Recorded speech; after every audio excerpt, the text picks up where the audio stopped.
The most visual way to represent an assembly and its component parts is to use an exploded representation. In this tutorial, you'll learn how to create an automatically generated, exploded representation of a front idler assembly. First, launch the linear mode of the Exploded View command and select the bottom level to view all parts. Then select the axis to set the direction. You can alter the size of the disassembled view as required. Use the Edit option to make any changes. Now fix these 4 bolts.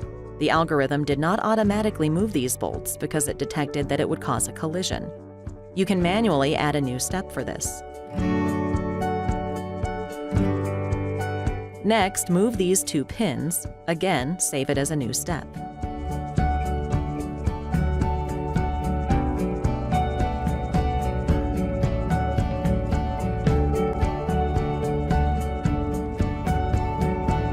Disassemble the remaining parts.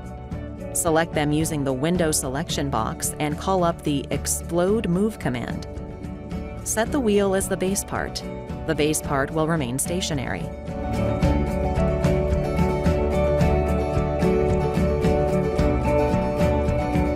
You can merge and change the duration of any of the steps as required.